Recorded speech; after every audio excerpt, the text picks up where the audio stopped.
Hi Ocean Room, this is Mrs. Jackson, and this is your first day for the comprehension skill cause and effect. So let's go over this. Let's go over our I can statement. I can identify cause and effect within a nonfiction text. Okay, once again, let's go over that. I can identify cause and effect within a nonfiction text. Okay, so I know some of you all are saying, well, Mrs. Jackson, what is cause and effect? Well, let me show you. Effect is what happened. Okay, effect is what happened. Cause is why it happened. Okay, our red words, our red hot pepper words are cause and effect. Effect is what happened. Cause is why it happened. How can you find the cause and effect in a nonfiction text? I'm glad you asked. First off, you look for a specific moment in the text. You look for something that has happened. That is called the effect. Everyone say the effect. Okay? Number two, you read a little before and after the moment. So you read a little bit before what happened in the story at that point, and you read a little bit after that point.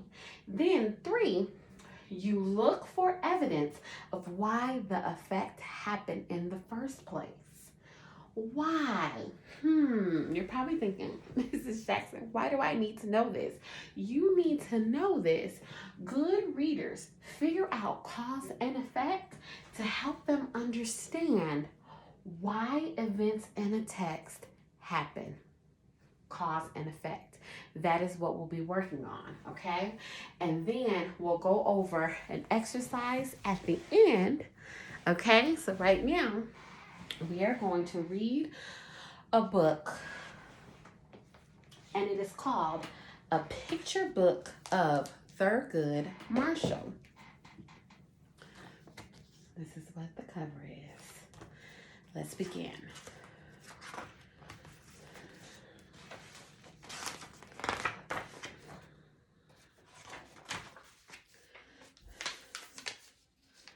Justice Thurgood Marshall was a brilliant lawyer, a leader of the Civil Rights Movement, and the first African American justice of the United States Supreme Court, the highest court in the country.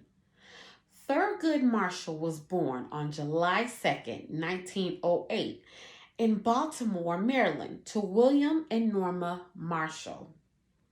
The Marshalls' first son was named William Arbery. Their second son was named Thurgood, after the boy's grandfather, a freed slave who served in the Union Army during the Civil War.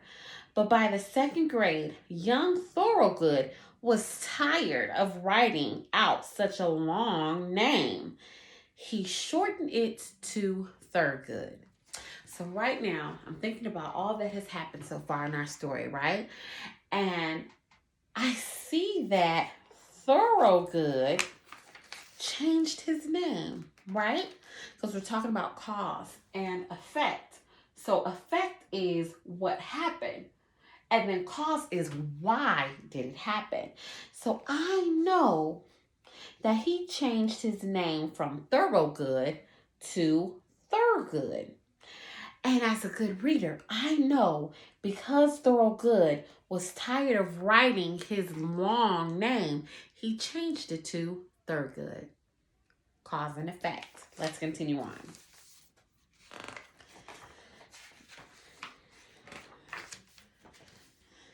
Thurgood's father, William, worked as a dining car waiter on the Baltimore and Ohio Railroad. Later, he became a waiter at a fancy all-white country club. William Marshall enjoyed reading about trials. When he could, he went to court and sat in the visitors' gallery. Sometimes he brought Thurgood along. William Marshall was the first African American to serve on the Baltimore grand jury. William Marshall taught his sons to debate and to prove whatever they said.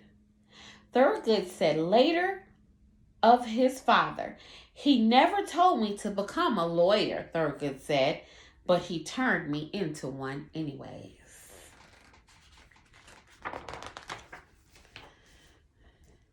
William Marshall also taught his sons to be proud of themselves and their race. He told them that if anyone called them a racist name, you not only got my permission to fight him, you got my orders.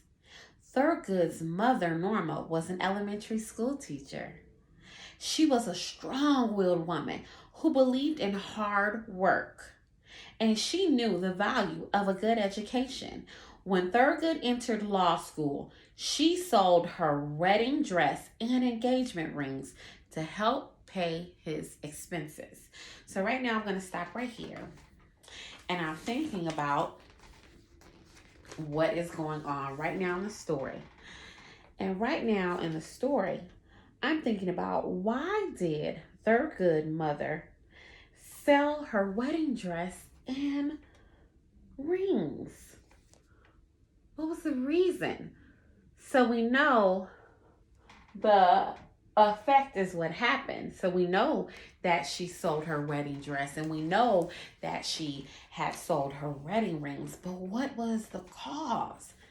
Because she wanted to help Thurgood with his law school, she sold her wedding dress and her wedding rings. Cause and effect. Got it? Let's continue on in the story.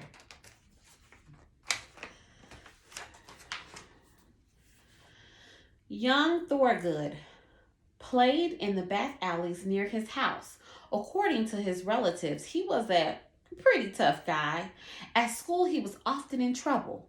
To punish him, the principal sent Thurgood to the basement with a copy of the United States Constitution. He couldn't return to class until he had memorized some of it. Thurgood Marshall said later that before he graduated, "I made my way through every paragraph." So I'm stopping right here because something else is happening in the story. So I'm thinking to myself, let me show you this picture. Why would he get sent to the basement? Why would he get sent to the basement? Well, we know effect is what? What happened, right? And cause is why it happened. So we know that he was sent to the basement. So let's figure this out. Because he got in trouble in school, he was sent to the basement. Cause and effect. Class, can you say cause and effect with me? Cause and effect. Great job. When Thurgood Marshall was young, segregation was common. African Americans were kept apart from whites in many theaters, restaurants, hotels, parks, schools, and other public places. In 1896, the Supreme Court had declared it legal to have separate but equal facilities for blacks and whites. In September 1925, Thurgood entered Lincoln University. Then, at the time, was an all-male, all-black college in Pennsylvania. While at college, Thurgood and some African American friends held a silent protest against segregation. They went to a movie theater and sat in the whites-only section. Thurgood wrote later that when the movie ended, the other people didn't even look at them. "I'm not sure I like being invisible, but maybe it's better than being put to shame and not able to respect yourself." At Lincoln, Thurgood met Vivian Bury, a student at the University of Pennsylvania. She inspired him to become a serious student. Thurgood and Vivian planned to marry 5 years after they graduated. then 3 years after they graduated, and then one. But they didn't even wait that long. They married on September 4th, 1929, before Thurgood began his last year of college. So I'm going to stop right here for today. And we're going to continue this tomorrow.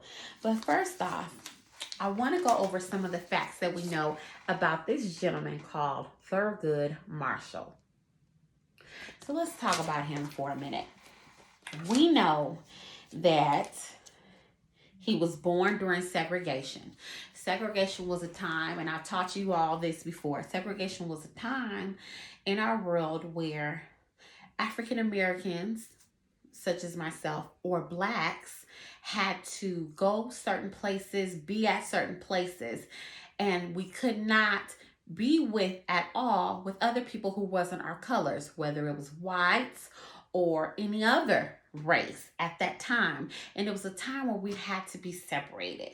So we know he was born during that time. We also know that he loved law and that his dad used to take him to the courthouse with him whilst he was a little boy. And then we know that he went to law school because we know that his mother sold her wedding dress and her wedding rings to help him get through there. And then we know now that he married this girl who he met in school named Vivian. So once again, I want to go over what our skill is in our I can statement. Let's go over this. What is our I can statement? I can identify cause and effect within a nonfiction text. What is our red words? Cause and effect. Effect is what happened, and cause is why it happened. You have to look for a specific moment in the text, something that happened that is called the effect. You read a little before that moment and after that moment, and then you look for evidence of why that moment happened. Everyone say the cause. Good readers, figure out cause and effect to help them understand why events in a text happen. So let's practice this. Do an exercise of cause and effect very quickly. Let's go over cause and effect. Why? The cause is the reason something happened. What? The effect is the result of what happened. So let's go over these examples. Because the sun comes out after the rain, we see a rainbow. You see that? The boy hit the ball. As a result, the window is broke. Because the sun was hot, therefore the ice cream melted. Cause and effect. One last time, Ocean Room. What is our I can statement for the week? I can identify cause and effect within a nonfiction text. See you later.